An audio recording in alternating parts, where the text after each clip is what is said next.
Comenzamos entonces. El anfitrión, a ver, Cuando quieras ya te puse para compartir, ya estamos grabando. bueno, Edgardo. ¿Me esperas un segundo que estoy? Sí, cómo no.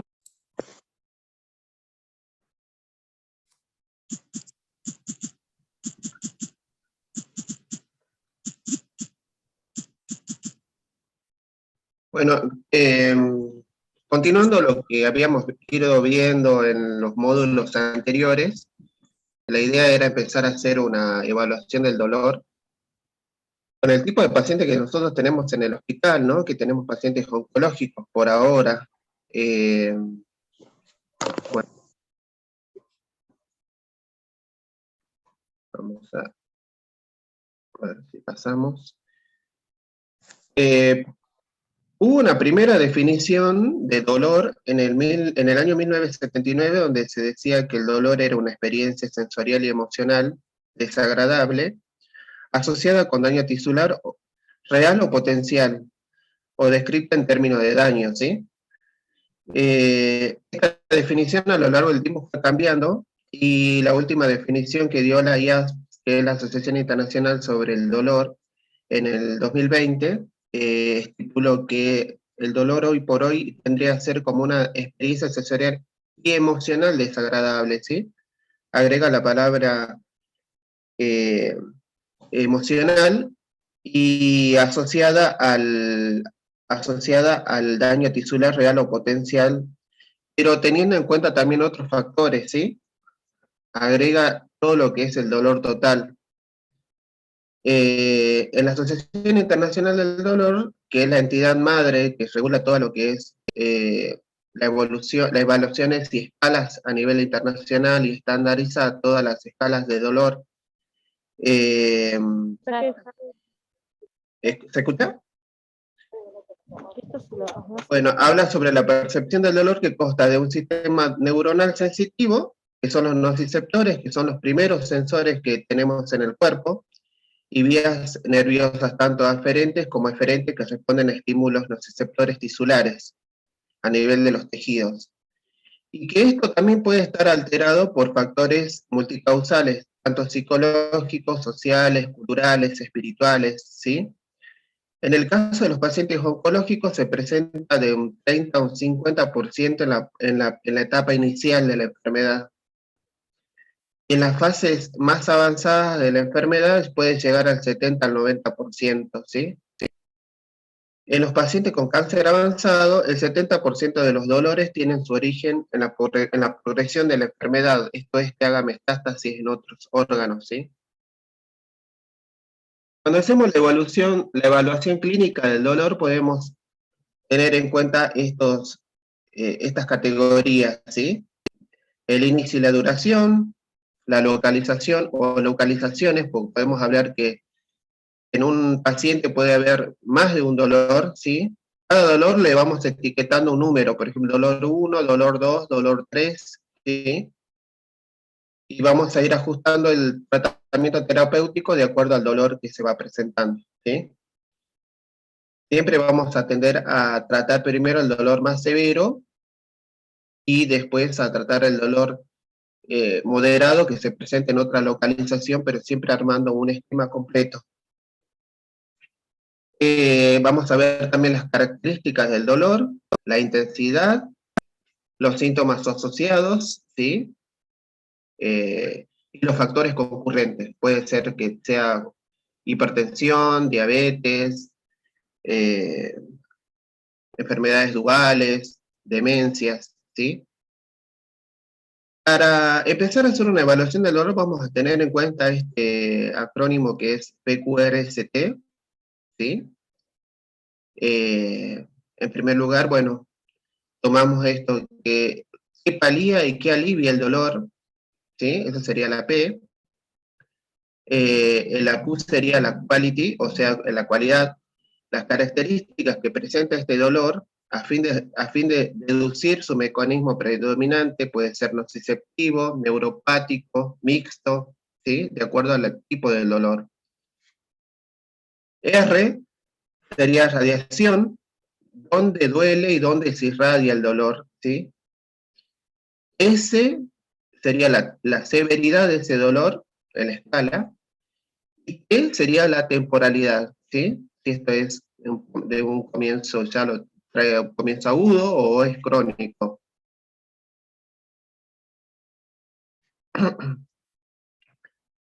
Cuando hacemos la anamnesis del dolor, para valorar el dolor, preguntamos dónde duele, desde cuándo duele, cómo es ese dolor, que nos describa con sus propias palabras, qué efectos tiene el dolor sobre el confort y la calidad del paciente, que nos cuente cómo afecta en su vida diaria, si ha tenido experiencias previas con dolor, ¿sí? Tenemos una memoria analgésica, o sea que tenemos recuerdos de otras experiencias vividas anteriormente. ¿Qué tratamiento recibió o si recibe? Ahí podemos detectar algunas conductas de automedicación también. Muchas veces que nos puedan llevar los medicamentos que están tomando, ¿sí? Para ver la presentación. Y si tiene algún efecto adverso, también que nos pueda comentar, ¿sí? Como para tenerlo en cuenta. Dentro de todo lo que es la anamnesis del dolor, vamos a tener en cuenta que esta anamnesis es otro acrónimo que se llama ABCDE, ¿sí? Primero hacemos la anamnesia analgésica. B sería basarnos siempre en lo que nos dice el paciente, ¿sí? Creer en el dolor del paciente. C es capacitar a pacientes y cuidadores en la evaluación del dolor, esto es cuando hacemos seguimiento domiciliario, ¿sí? D sería distribuir intervenciones tanto farmacológicas como no farmacológicas en el alivio del dolor, que es un tema que lo plantearon los chicos en la clase pasada, Marisa. E sería escoger la mejor opción terapéutica para el paciente, teniendo en cuenta siempre la comodidad del paciente y las vías de administración. Siempre se prioriza tener la vía oral, como para empezar con vía oral para la administración de medicación analgésica. En segundo lugar, la subcutánea. A veces escuchamos esto generalmente, ¿no? Por ejemplo, yo tomé algunos dichos, ¿sí? Una enfermera puede decir, con todo lo que recibe, no puede ser que le duela. Yo le administré sus dosis ya le administré sus dosis de rescate. No puedo hacer nada más para ayudarlo. Puede pensar eso, ¿no? Ya no le tocan más calmantes, sino un enfermero que se ciñe estrictamente a lo que está escrito, ¿no? Y otro puede decir, lo que le puse debería haberle aliviado, ¿sí? ¿Qué vamos a considerar? Y volvemos a Cecily Sanders, siempre vamos a volver a Cecily Sanders, ¿sí? Que hay otras consideraciones que tenemos que tener en cuenta para la percepción del dolor, más allá de todo lo que es físico, ¿sí? Porque todo lo que es físico siempre va a estar mediado y alterado e influenciado por otras dimensiones emocional, dimensiones físicas, espirituales, sociales, culturales, ¿sí?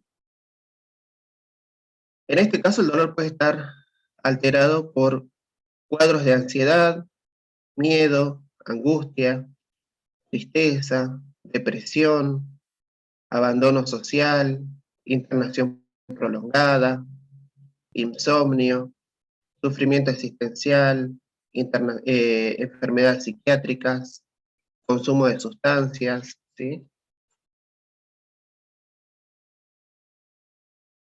Este es un apartado que siempre a nosotros nos ayuda a resolver situaciones donde tenemos que aplicar todo lo que es nuestro arte, que es el manejo no farmacológico, ¿sí? ¿Cómo reducimos el estímulo doloroso, ¿sí? Evitar movimientos innecesarios. No le podemos pedir a un paciente que tiene una movilidad limitada que llevarlo al baño, o bañarlo, pedirle que se levante de la cama, si sabemos que el cuerpo no le da o tiene una cierta limitación en cuanto a lo que es postural, ¿sí? Colaborar con un paciente para que adopte las posiciones, teniendo en cuenta las posiciones antálgicas, ¿sí? Esto es que siempre el paciente elegimos posiciones en cama, por ejemplo, que le ayuden a aliviar el dolor. Evitando de este modo tensiones musculares, ¿sí? Otras modificaciones que podemos hacer es con respecto al entorno, ¿sí? Proporcionarle una atmósfera adecuada, luz tenue, luz adecuada, ¿sí? Disminuir todo lo que es estímulos. Evitar olores desagradables, evitar ruidos estridentes, campanillas, teléfonos, timbres, ¿sí? Medidas como otras medidas complementarias podrían ser la estimulación cutánea, ¿sí? Con calor, frío, masajes, técnicas de meditación, técnicas de relajación, técnicas de visualización. Todas estas técnicas nos ayudan a manejar alguna situación que por ahí se desborda. Esta matriz FODA del dolor tiene que ver con que el dolor muchas veces tiene o está relacionado con con este cuadrante, ¿sí? Puede estar influenciado por el origen tumoral, esto es que haya metástasis en otros órganos, por paraneoplasias, ¿sí? Eh, por el tratamiento terapéutico, ya sea que haya un dolor no controlado o esté parcialmente controlado. La enfermedad de base o algún factor concomitante puede ser lo que hablamos anteriormente, diabetes, hipertensión, demencias, y síntomas asociados al dolor. El dolor siempre va a estar acompañado de otros síntomas. Esto es que se presente debilidad, anorexia, náuseas y vómitos, constipación, trastornos cognitivos, ¿sí? Todos estos factores hay que tenerlos en cuenta.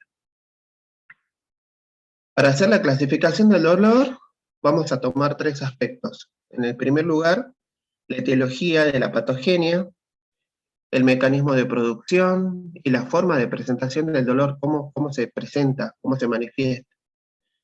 En la etiología podemos decir que tenemos un dolor agudo, o un dolor crónico, o una somatización, ¿sí? En cuanto al mecanismo de producción, podemos decir que hay un dolor nociceptivo que se divide en somático y visceral, hay un dolor neuropático, también podemos tener un dolor mixto o un dolor idiopático. Ya más adelante vamos a pasar a describirlos uno por uno. Y en cuanto a la forma de presentación, podemos decir que puede ser un dolor continuo o un dolor paroxístico. El paroxístico quiere decir que aparece de forma intermitente por algún otro factor que lo genere, y este puede ser incidental o no incidental.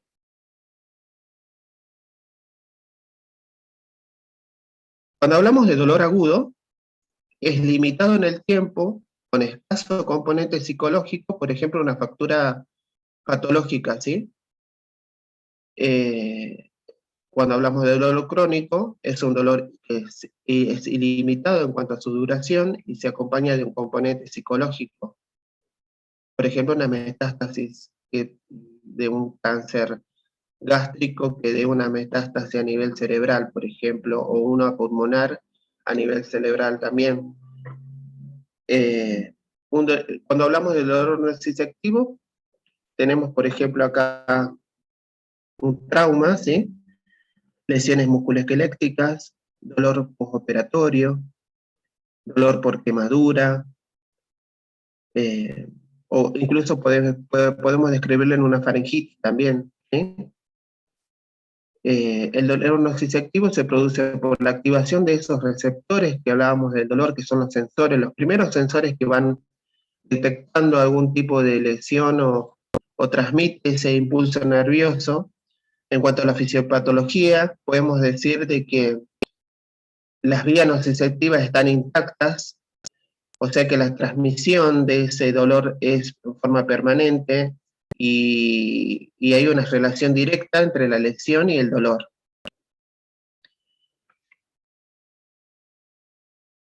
Seguimos avanzando. En cuanto a lo visceral, el dolor visceral vamos a tener en cuenta, por ejemplo, como ejemplo, acá tenemos el dolor isquémico por infarto agudo de miocardio o un cólico abdominal, ¿sí? Esto ya es más directamente lo que, para dividir bien lo que es el dolor nociceptivo y el dolor neuropático, como para tenerlo en cuenta, ¿sí? Acá hablábamos que en el dolor nociceptivo hay una activación de esos nociceptores y en el dolor neuropático ya va a haber una lesión, tanto a nivel del sistema nervioso central o a nivel periférico. En cuanto a a la fisiopatología, en el dolor nociceptivo hay vías nociceptivas intactas, hay una estrecha relación entre lesión y dolor, y en el dolor neuropático esta alteración, ahí ya hay una alteración, o sea que no están las vías nociceptivas intactas, ya hay una alteración, un daño, y no hay una relación estrecha entre lesión y dolor. En el dolor nociceptivo podemos decir que hay una clínica aguda y crónica, y en el dolor neuropático es crónico y persistente, ¿sí? Con un importante componente emocional. Según la patogenia, el dolor neuropático está producido por un estímulo directo del sistema nervioso central o lesión de las vías nerviosas periféricas. El paciente lo va a describir como dolor punzante, quemante, ¿sí? O una electricidad, acompañando de parestesias o disestesias, hay hiperalgesia, hay hiperestesia, hay alodinia, ¿sí? Como ejemplo tenemos, por ejemplo, la neuropatía que se produce posquimio, ¿sí? La plexopatía braquial o lumbrosacria post-irradiación cuando un paciente recibe radioterapia, la neuropatía periférica post-quimioterapia o post-radioterapia, la compresión medular, ¿sí? El paciente toma estas palabras, ¿sí? Que siente como una descarga eléctrica, como pinchazos, como una quemazón, como algo cortante, lo describe así. Tiene un componente psicógeno, ¿sí? Esto es que interviene en el ambiente psicosocial que rodea al individuo, y es típica la necesidad de un aumento constante de las dosis analgésicas con escasas respuestas, ¿sí? Según la localización, podemos ver que tanto el dolor puede ser somático o visceral. Somático se origina en los órganos y las vísceras, ¿sí? Vísceras huecas, por ejemplo. Se produce por la excitación anormal de esos receptores somáticos, tanto a nivel superficial como profundo. Puede afectar piel, músculo, hueso y vasos, ¿sí? Es un dolor localizado, punzante, que se irradia siguiendo trayectos nerviosos. El más frecuente es el dolor óseo, por ejemplo, en el caso de las metástasis óseas. Y requiere, por ejemplo, una ina, ¿sí? O algún adyuvante. En el caso del dolor visceral, puede originarse de las capas más profundas de la piel, afecta a los vasos sanguíneos, pasando por músculos, tendones, nervios. Se produce por excitación anormal de esos nociceptores viscerales, y este dolor es difuso, ¿sí? Está mal localizado, es continuo, es profundo, y asimismo puede irradiarse a zonas alejadas del cuerpo. Frecuentemente se acompaña de síntomas neurovegetativos, y como ejemplo tenemos el dolor tipo cólico, eh, metástasis hepáticas y cáncer pancreático, por ejemplo. Este dolor siempre sí es muy respondedor a todo lo que es tratamiento con opioides, ¿sí? Según el curso, puede ser continuo o irruptivo. Continuo es cuando es persistente a lo largo del día y no desaparece. Irruptivo es cuando hay una exacerbación transitoria del dolor en pacientes bien controlados con dolor de fondo estable, ¿sí? Es un dolor tipo incidental que se induce o aparece al movimiento o a alguna acción voluntaria del paciente, ¿sí? Según la intensidad podemos describirlos en leve, moderado o severo, ¿sí? Según la intensidad del dolor. En el dolor leve, pueden realizar actividades habituales, pero se siente el dolor y comúnmente está indicado AINES, antiinflamatorios, analgésicos no opioides, se corresponden con el primer escalón de la OMS, y también podemos aportar ahí adyuvantes. En el segundo escalón tenemos el dolor moderado, ¿sí? Ya hay una interferencia con las actividades habituales de la vida diaria, precisa tratamiento con opioides menores, y se corresponde con el segundo escalón más los coadyuvantes. En el tercer escalón, que es un dolor más severo, hay una interferencia ya con el descanso y otras actividades de la vida diaria, precisa la atención y la administración de opioides mayores, y se corresponde con el tercer escalón más los coadyuvantes. ¿Qué vamos a tener en cuenta para evaluar el dolor? ¿Sí? Hay diferentes escalas. Yo les voy a ir mostrando el tipo de escalas que hay para la valoración del dolor. La primera escala que les presento acá es la escala visual análoga, o EVA, que comúnmente está manifestado con colores, ¿sí? Y tiene la escala numérica abajo, y va tomando, por ejemplo, el 0 es sin dolor, y 10 es el dolor más insoportable que haya sentido el paciente en ese momento. Eso sí, que el dolor, al ser subjetivo, el paciente puede decir, tengo un dolor 11, 10, o 11 en 11, o 100 en 10, porque a veces los describen así, como es un dolor muy insoportable. En otros pacientes podemos utilizar la segunda escala que está abajo, y por ahí no entienden o no pueden manifestar la cantidad de ese dolor, y ellos pueden, trazando esta línea en una hoja, podemos hacer que el paciente nos manifieste hasta dónde llega este dolor, ¿sí? Por ahí nos sirve cuando son pacientes que no tienen eh, un alto coeficiente, o no hayan tenido una educación, o podemos utilizar este tipo de escalas, o en pacientes también donde podemos intervenir con escalas más de este tipo. 0 sería sin dolor, que sería acá, ¿no es cierto?, en el inicio, y ellos nos pueden ir marcando a nivel de esta línea que se da, en esta línea del tiempo, y ellos nos indican a dónde está el dolor, que sitúen en esta línea dónde está el dolor que ellos manifiestan, ¿sí?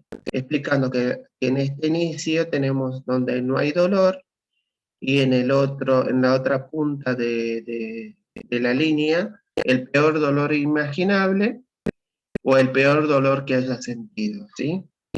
Como para tener una dimensión de ese dolor.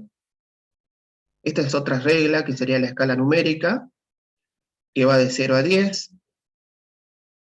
0, no hay dolor. Dolor leve, de 1 a 2. Dolor moderado, de 3 a 5. Dolor intenso, de 6 a 8. Y dolor severo, en este caso, de 9 a 10. La escala numérica.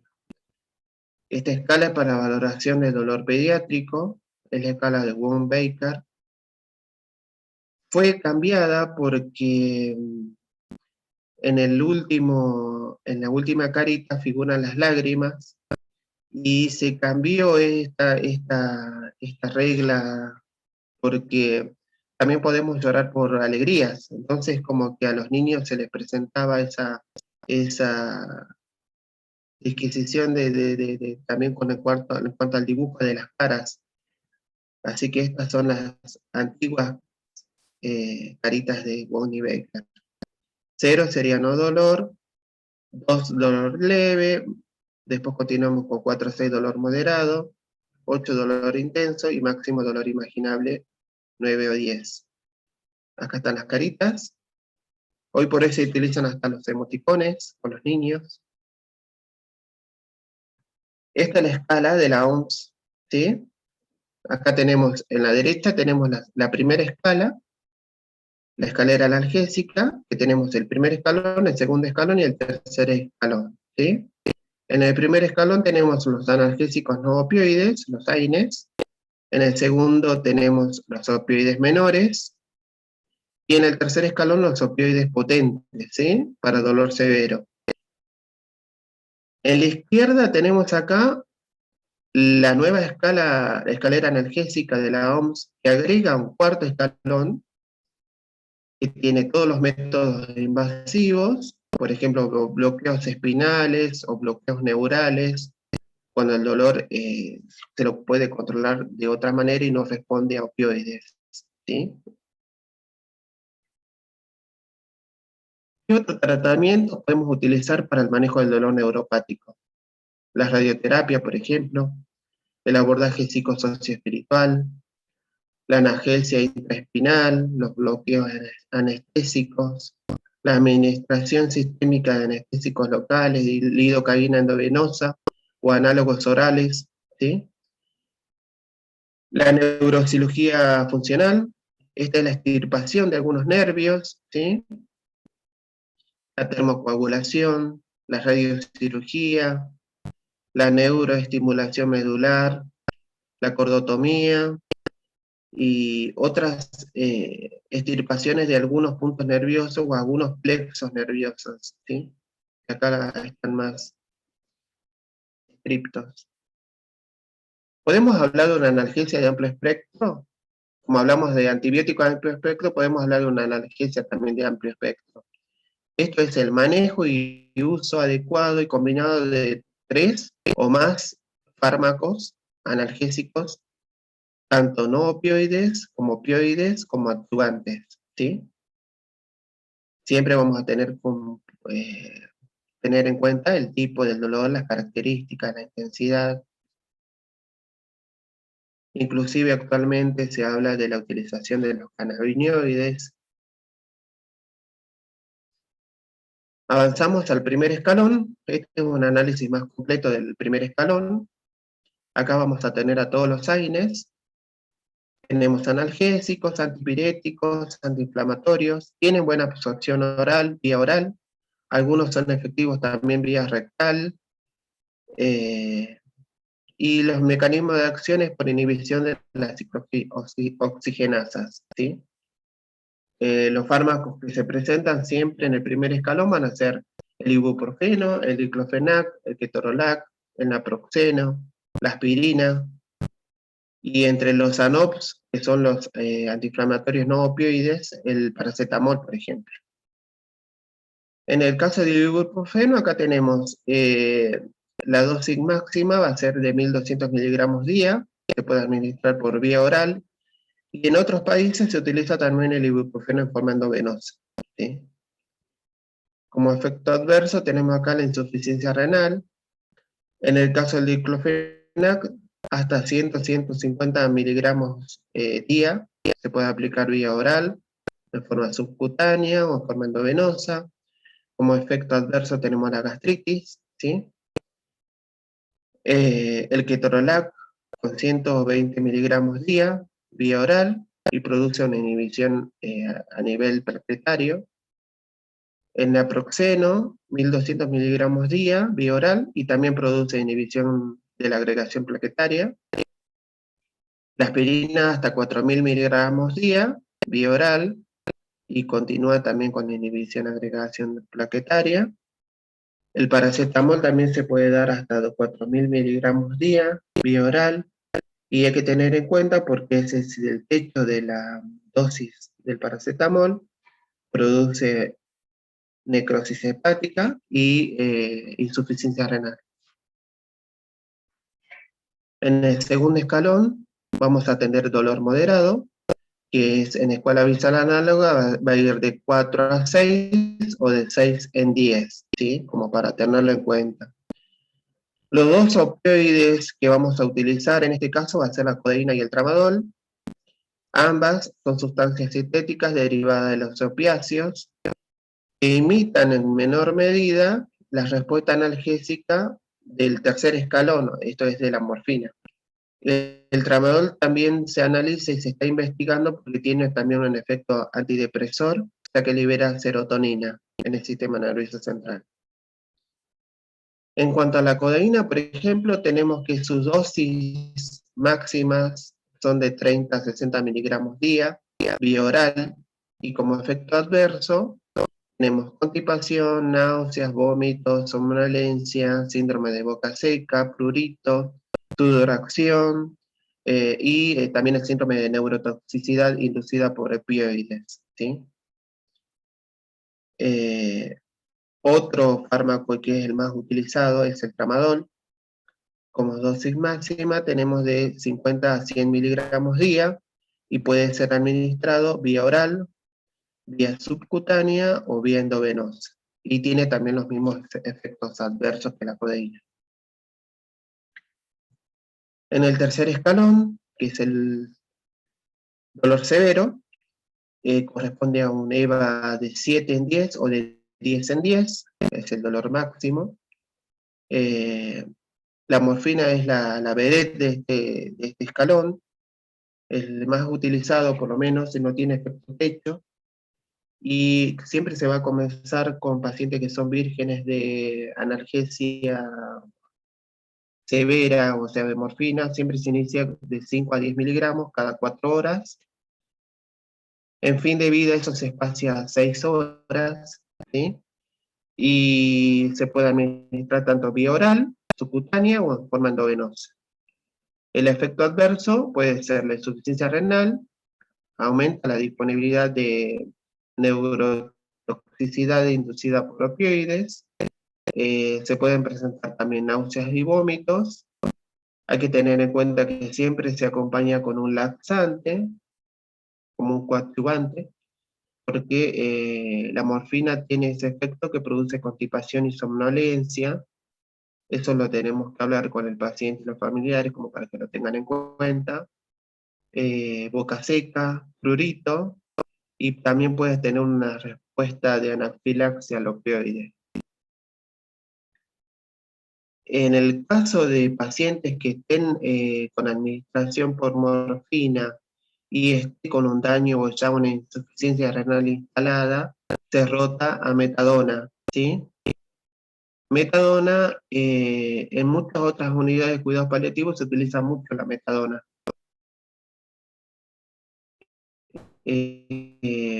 Iniciamos con 2,5 a 5 miligramos cada 8, 12 o 24 horas, ¿sí? Otra medicación que podemos utilizar es la oxicodona, de 5 a 10 miligramos cada 4 o 6 horas vía oral, ¿sí? Y también tenemos el fentanilo.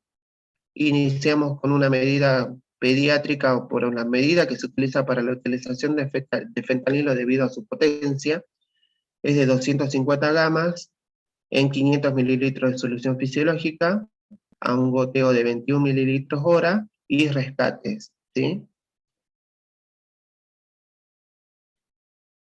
¿Qué recomendaciones vamos a tener en cuenta para el manejo y administración de los opioides fuertes? Utilizar siempre jeringa para administrar, no diluirlo en agua, siempre verificar la concentración del frasco, puede estar a una concentración del 1%, del 3%, del 5%, del 10%. Entonces vamos a tener que hacer una regla de 3 simple y administrar la medicación porque tenemos que tener en cuenta siempre la disponibilidad del fármaco. Siempre vamos a cotejar la indicación médica con la concentración misma del frasco y de la presentación, y vamos a tener en cuenta los rescates, ¿sí? Si un paciente en una hora utiliza 3 rescates, vamos a ir registrando y a lo largo del día no puede superar esos 3 rescates. Si el paciente requiere 3 rescates día, se va a sugerir el aumento de la dosis analgésica, ¿sí? En cuanto a las vías de administración, vamos a tener en cuenta que los rescates por vía endovenosa se van a hacer de 5 a 10 minutos, por vía subcutánea sublingual de 15 a 30 minutos, por vía oral 1 hora en todos los fármacos, excepto en la metadona, ¿sí? En la metadona, al ser más potente su acción, cada 2 horas vamos a hacer el rescate, ¿sí? Como para tenerlo en cuenta, debido a la potencia del fármaco. Los coadyuvantes, ¿qué son? Los coadyuvantes yo siempre digo que son como como un vehículo que lleva el opioide al sitio donde se necesita. Complementan esa acción analgésica y permiten aumentar el efecto analgésico de los narcóticos, disminuyendo la toxicidad de los mismos, reduciendo el recorrimiento de los opiáceos, mejorando en diversos síntomas asociados, ¿sí? Por eso se dan los coadyuvantes. Nos ayudan a combatir efectos adversos de los analgésicos, por ejemplo, los antieméticos, los laxantes. Nos permiten lograr un alivio del dolor más completo y nos permiten tratar trastornos psicológicos concomitantes, esto es insomnio, ansiedad, depresión. Lo más habitual es, por ejemplo, entre los analgésicos coadyuvantes tenemos los antidepresivos, en el caso de los tricíclicos o IRS, mirtazapina, olanzapina, ¿sí? Entre los anticonvulsivantes tenemos la carbamazepina, el gabapentin, el topiramato, la pregabalina, la motrigina, el valproato.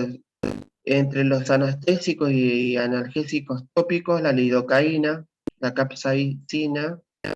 Entre las benzodiazepinas, por ejemplo, el clonazepam, el lorazepam, el diazepam.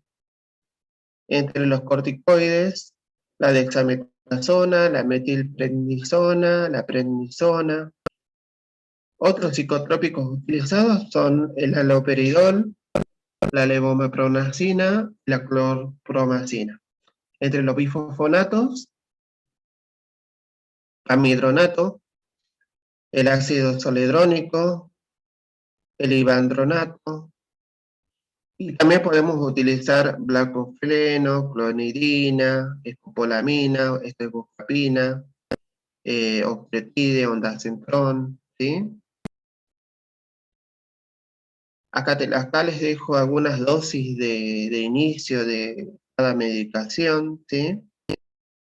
Tenemos carbamazepina, 200 miligramos día, fenitoína, comúnmente llamado Epamin, de 100 a 500 miligramos día, el clonazepam de 0,5 a 6 miligramos día, el ácido valproico en jarabe, ¿sí? De 15 a 60 miligramos por kilogramo, el gabapentin o neurocontin en la presentación, de 100 a 300, levomepromacina de 20 miligramos, aloperidol de 1 a 3 miligramos día, teniendo en cuenta también que el efecto techo siempre se logra a la noche del fármaco, ¿sí? Siempre vamos a ir escalando en cuanto a lo que es manejo de medicación con coadyuvantes, en este caso. Siempre se va desde el haloperidol, segundo escalón vendría a ser la levomepromacina, y el tercer escalón el midazolam, ¿sí? En el caso de una medicación subcutánea. Los efectos adversos de los corticoides, ¿qué vamos a tener en cuenta como riesgo, ¿sí? En el caso de la utilización de los corticoides. Lo necesitamos muchas veces en el caso del manejo del cáncer óseo, ¿sí? De metástasis óseas, en el dolor visceral y neuropático, en la compresión medular o en metástasis cerebrales. Como efecto positivo mejoran los síntomas acompañantes, la anorexia, las náuseas y el estado general también nos ayudan a aliviar eso. En el caso de que vamos a tener en cuenta que como efecto negativo pueden inducir a una hiperglucemia, hipertensión arterial, retención de líquidos, gastritis, síndrome de Cushing, debilidad muscular, miopatía proximal, osteoporosis, alteración del humor, insomnio y depresión, como para tener en cuenta el efecto adverso de los corticoides. En cuanto a nuestro rol de enfermería, ¿qué vamos a generar con la evaluación del dolor? un mejor vínculo de confianza mutua entre el paciente y el profesional. Podemos educar al paciente y a la familia sobre el tratamiento indicado, especialmente al momento del alta o en el seguimiento ambulatorio. Permite lograr una mejor adherencia terapéutica. Eh, Podemos también distinguir otras dimensiones que integran al dolor. La familia tiene que estar familiarizada con la escala de valoración objetiva del dolor, esto es que lo tenemos que entrenar en el manejo del dolor, y los fármacos que se utilizan para el tratamiento del mismo, ¿sí? Desmitificar, porque muchas veces los pacientes tienen muchos mitos en relación a los opiáceos, ¿sí?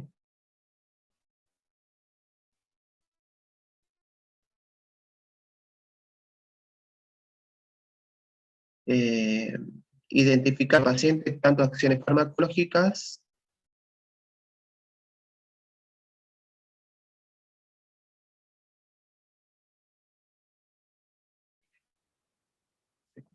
al paciente en el pasado, evaluar acciones no farmacológicas para el control del dolor,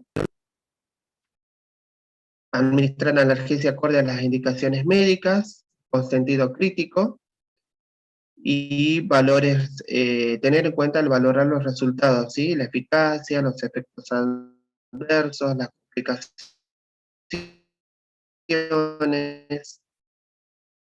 estar atentos siempre a los detalles y registrar siempre. En cuanto siempre debe tener un teléfono de contacto como para que podamos tener esa referencia y Me sale muy cortado. referencia.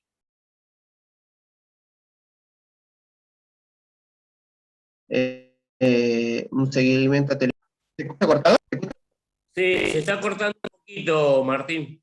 Bueno, A ver si podemos reiniciar. La última parte, repetilo. bueno. En cuanto al seguimiento ambulatorio, podemos decir que el paciente siempre debe tener un teléfono de contacto con el equipo. El seguimiento telefónico de evaluación siempre va a ser a las 24 horas. Eh, eh, Siempre hacemos una consulta presencial a la semana. Acá vamos a tocar un tema importante que ustedes lo trajeron a colación la semana pasada, que es el placebo, ¿sí? Los placebos son sustancias fabricadas con la finalidad de hacerlas semejantes a un fármaco, pero no contienen ningún principio activo, ¿sí? Es una sustancia inactiva u otra intervención que tiene la misma apariencia y se administran de la misma forma que el medicamento o tratamiento activo, y se está probando sin objetivo terapéutico seguro y además es antiético, ¿sí? Le estamos mintiendo al paciente.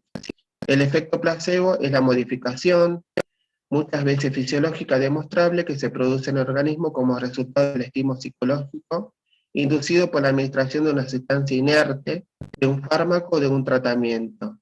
No la podemos utilizar en ninguna fase de ningún tratamiento analgésico, ya que es sinónimo de engaño y fraude. Le estamos mintiendo al paciente, a la familia.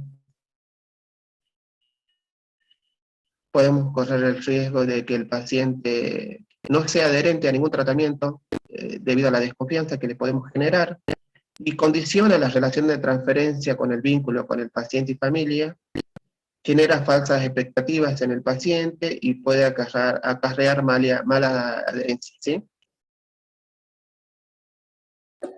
¿Y por qué existe? Para, para terminar, podemos decir que esto, por favor no nos hagan sufrir, eso nos dicen a veces los pacientes, que tenemos que tener en cuenta que el acceso al tratamiento del dolor como un derecho humano, ¿sí? Y la frase que dejó la enfermera Margot McCaffrey, que dice que el dolor es aquello que el paciente dice que es y no lo que otros piensan que debería ser, ¿sí? Bueno, ahí termina. Martín, te hacía una pregunta recién, Clarita. No, que Sí, Clary, lo del placebo, sí. si tiene todas estas características, ¿por qué existe? ¿Por qué está? O sea, si trae toda esta controversia, ¿por qué lo ponen? En general, cuando vos haces estudios de investigación a nivel céntricos, multicéntricos, siempre se hace el doble ciego, ¿entendés? O Ah, sea, se sí, da, por bueno, ejemplo, en el caso de las vacunas, sí, por sí, ejemplo, la de COVID se dio de un total de una población de 100 pacientes, se va a dar a 50 pacientes, se da una vacuna con todos los principios activos y se va a dar a otros 50 pacientes, se va a dar el placebo, una vacuna placebo, por ejemplo, de COVID. Entonces, a lo largo de la estandarización de la clínica, que son alrededor de 3 a 6 meses, se va viendo la evolución del fármaco, si tiene respuesta o no está al bien. fármaco. Y Eso lo si hay una entiendo, buena respuesta, eso se sí, hace como una estimación. eso lo entiendo, Eh, pero ¿por qué en la sala? Si sabes que, por ejemplo, hay un paciente en la cama 214 que estaba en la 223, creo. Anoche sí, le pasaron. Él tiene cada 4 horas una ampolla entera. sí, Se lo pasó a como a las 2, 11:30, 12. A la 1 de la mañana vino la hija que estaba con mucho dolor. Bueno, ujú, ahí le pasamos un rescate media ampolla. A las 4 se le puso la otra ampolla entera. 5:30 vino la otra, la hija, y dijo que tenía dolor. Y teníamos, de él ya no teníamos nada, pero de otro claro. paciente tenía media ampolla y se lo colocamos. Entonces, registramos, le digo, registramos en la carpeta, y aparte le dije, comentarle cuando venga de paliativos que él está teniendo dolor, porque así le agregan también la dosis, porque si él siente dolor y hay que agregarle rescate, hay que anotar para que vean los profesionales de paliativos que él está necesitando más dosis todavía de lo que lo dejan. Por eso cuando vos ponés, por ejemplo, los médicos siempre ponen rescate sí Sí, dolor. En esa línea nosotros tenemos sí, que poner, por ejemplo, a las 1 de la mañana sí, ponemos R1, a las 4:30 R2. Entonces ahí vos ya vas contando los rescates al equipo de paliativos. sí. Al contar esos rescates que estén escritos en esa línea, nos ayuda, por ejemplo, que si hay más de 3 rescates, automáticamente al otro día se tiene que subir la dosis de la medicación, no, que no Claro, tiene nada que ver con el placebo es otra cosa. El placebo es cuando vos das al paciente por ejemplo, le estoy dando solución fisiológica, haciéndole creer al paciente que le estoy dando morfina, o que le estoy dando tramadol, o que le estoy dando metadona, o sí, que le estoy dando otra medicación. O sea, le he estoy visto en los mintiendo al servicios eso. paciente porque estoy pensando que a lo mejor él me está mintiendo, entonces yo le aplico esa medicación para que él crea que le estoy dando la medicación para ver si tiene alguna respuesta a nivel psicológico. Esto es que uno cree que el componente psicológico es lo que hace que el paciente te diga que tiene dolor, Sí, pero en nos pasó en la realidad, otra guardia anterior que no teníamos tramadol y él tenía tramadol. Y sí, entonces mi compañero dice, bueno, le pongamos y pongamos tramadol. Se lo pero él puso. ya venía con morfina. No, no, no, con otro Ah, paciente, otro paciente. Y cuando vino el tramador, porque tuvo que buscar la supervisora, todo eso, cuando vino se lo colocó, pero en el 100 de que no tenía nada, el placebo, estaba tranquilo el paciente. claro. Bueno, pero es que no te ayuda a lo que es la valoración del dolor porque Ah, le estás administrando algo que no tiene nada, es como administrarle agua sí, y a los fines de la evaluación tuya como enfermera, es como que no le diste nada y se alivió con algo que puede tener un efecto, o sea, puede tener un efecto en algunos pacientes, pero a nivel, nuestro ejercicio profesional es antiético porque le estoy dando algo que sí. no lo está ayudando. Que en realidad, como él lo Sí, pedía tan eufórico, mi compañero se lo dio para que baje un poquito y después, cuando viniera el tramador, se lo ponía.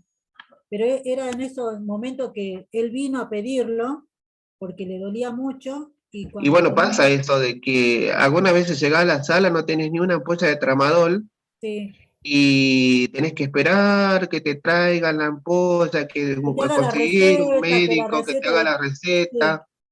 Eh, por eso yo siempre le digo a los chicos que siempre tienen que tener una ampolla guardada de morfina y de tramadol, ¿sí? No podemos no tener eso como un kit de enfermería nuestra, porque nosotros tenemos que responder al paciente con medicación, no podemos ir a un placebo, porque incluso es hasta antiético y no le estamos mintiendo al paciente, estamos trabajando mal Sí. Mar- y no nos ayuda como para hacer una evaluación del dolor, ¿no? No nos ayuda eh, para nada. Martín, acá Mario levantó la mano, te quiere hacer una pregunta. Sí, sí, sí, sí. Mario, te escuchamos. Hola, ¿cómo estás? Buen día. Sí, Hola, Mario. con respecto al tema de los rescates y justamente esto del tratamiento del dolor, ¿no? Sí, sí, Eh, sí. ah, em, Saliendo de lo que es paliativo, en la parte de traumatología se hace mucho manejo del dolor con medicación bastante potente. Nos pasa mucho con el tema de las nubaínas para los rescates. Claro. Por lo Sí, general suele generar cierta dependencia y el rango de edad de los pacientes que manejamos va entre los 18 y los 35 años en hombres por lo general. Y muchas veces el tipo de pacientes que tenemos son pacientes de la calle, que ya claro. de por sí vienen también con un cierto tipo de adicción y se complica mucho el tema del rescate y de no pasar un placebo, porque muchas veces el pedido es más que nada por la dependencia al el sentido del tratamiento del dolor, ¿no? Lo que pasa es que Se maneja, sí, en cuidados paliativos no utilizamos la nubaína porque genera claro, dependencia y a la vez es un antagonista de la morfina. Cuando quizás hay un síndrome de neurotoxicidad inducida por opioides, esto es que, por ejemplo, en 2 o 3 días se haya escalado en cuanto a lo que es la dosis analgésica de la morfina, el paciente va a presentar alucinaciones, por ejemplo, o van a bien, aparecer mioclonías, ¿sí? Esto es que empieza a sentir o a moverse de una forma especial, movimientos sin objetivos, eh, y ahí es donde sí se puede apelar a la utilización de la nubaína, pero generalmente cuando hacemos la escala de los rescates y vamos escalando las dosis de morfina, se tiene que tener en cuenta que la respuesta sea total a la analgesia, ¿sí? bien. Pero sí se ve que la nubaína produce esa dependencia física, ¿no? Es muy física la dependencia que tiene con la nubaína.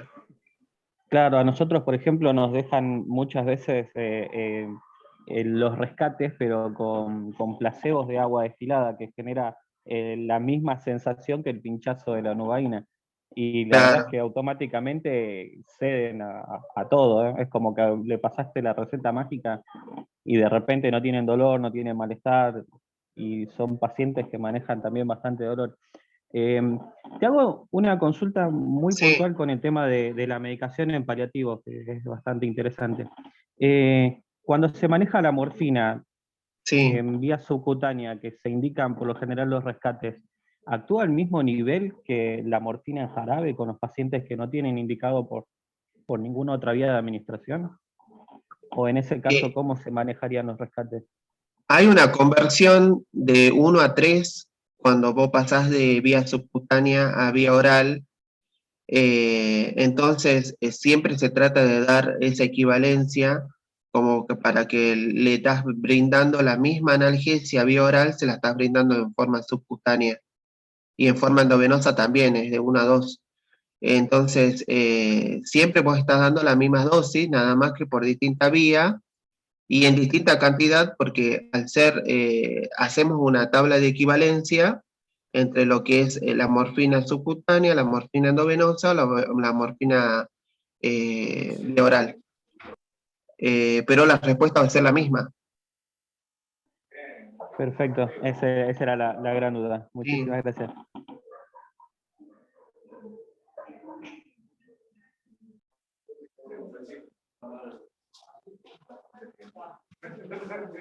¿Se quedaron callados?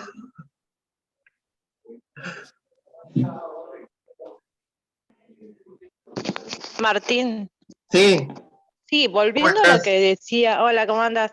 Volviendo a lo que decía Clary sobre el tema, viste que vos dijiste que siempre tenemos que tener guardado Sí, algún, ¿cómo se llama? Una morfina o un tramador. un kit Eh, básico de enfermería, sí, porque eso obvio. te va a ayudar a salvar las papas cuando se esté quemando el paciente. Debería de haber algunos cambios que no surgen en el Yo te cuento hospital. yo te cuento lo que se hace en el Hospital Tornup, por ejemplo, que me tocó rotar ahí. Ellos tienen como una caja fuerte, chiquitita, ¿sí? Que solamente tiene acceso el equipo de enfermería. Ok. En ese cuadradito que tiene el llave y todo, ellos guardan un cuaderno con 2 recetas firmadas por los médicos y que uno la utiliza en forma discrecional cuando, por ejemplo, te pasa eso, que no tenés una ampolla de morfina a las 3 de la mañana. Entonces vos utilizás esa receta, la registrás y para qué la utilizaste, y eso se va reponiendo, ¿sí? Día a día. Eso lo hace el jefe de enfermería que tiene en cuenta esa practicidad como para salir de ese apuro. Y Claro. por otra parte también se tiene en esa cajita se tienen ampollas de morfina, ampollas de tramadol, se tiene también metadona, se tiene también levomepromacina, aloperidol, se tiene un kit básico de psicotrópicos, ¿sí? Esa cantidad de que el jefe de enfermería deja, día a día se va monitoreando para ver en qué se gastó, en qué se utilizó para un rescate o para una dosis fija, que yo creo que eso sería bueno que lo podamos instrumentar en el hospital, de que Sí, haya como un botiquín con un cuadernito donde podamos registrar eh, y podamos tener medicación al acceso nuestro, porque si tenés que esperar que alguien te traiga una receta, hasta eso el paciente ya se tiró por la ventana. No claro, sé, claro, claro. Lo que pasa es que vos por Sí, ahí está bueno, pero por ahí vos lo es- estás planteando para paliativos, no para un servicio de clínica, ¿no? Donde hay tanta pero circulación. lo que pasa es que ahora tenemos paliativos en clínica. Claro, bueno, pero Sí, ahora es una situación, se supone, está, sí, sí, sí, sí, sí, se supone temporal. Está bueno lo que sí, sí, sí. pero cuando es un circuito más cerrado, es un servicio donde hay un criterio de orden distinto. Me imagino que inclusive ahora en clínica médica hay mucha rotación, enfermeros que son de otros servicios que van rotando por ahí porque Sí. su servicio. A veces nos pasa, Edgardo, que llegamos a tomar la guardia y no hay una ampolla de tramadol y tenés que esperar 2 o 3 horas para que te traiga y es preferible que vos agarres la orden y te vayas vos mismo a buscar hasta el tercer piso. Y a Sí, veces me tocó hacerlo a mí, de decir, chicas, esperen, voy a traer esta medicación porque el paciente estaba muerto de dolor. sí, Porque te si tenés que entiendo esperar que perfecto. venga el camillero tiene que hacer todo el reparto de todos los servicios y ¿Eh? aparte te dicen, no, que el farmacéutico todavía no te armó el pedido, entonces como que no tenés medicación, o sea, no tenés un haloperidol cuando el paciente por ahí está con un cuadro de excitación, como nos pasó con un paciente, y decide que teníamos guardado un haloperidol, una de las chicas tenía un haloperidol, entonces le pudimos dar, pero si no es como que se complica todo y es como que la evaluación se te cae, o sea, porque no podés aliviar al paciente. No, es no, un, no, te entiendo, te entiendo. Estefanía, ¿querés agregar algo vos? sí, no, es un problema interno del hospital de farmacia que no se está resolviendo y hace Sí, bastante tiempo que está pasando y que nos dan el mínimo, nos dan, o sea, no, y encima cuando vas y pedís más, te dicen, no, nosotros ya hicimos el reparto ya a la te mañana. dimos, te dicen, sí, Y te quedas en la nada y no sabes cómo seguir. Entonces tenés que esperar hasta las, cuando 3, 4 horas que recién pueden resolver o van a buscar a otro piso o la jefa, la supervisora, va a buscarnos de donde sea a conseguir. O si tenemos guardado de No siempre alguna pasa anterior que eso, ¿eh? quedó, No alguna siempre que... pasa que la supervisora se va a buscar a otro servicio, no siempre pasa. a No, veces a tenemos que veces salir no, a nosotros veces mismos, sí. sí. Sí, sí, sí.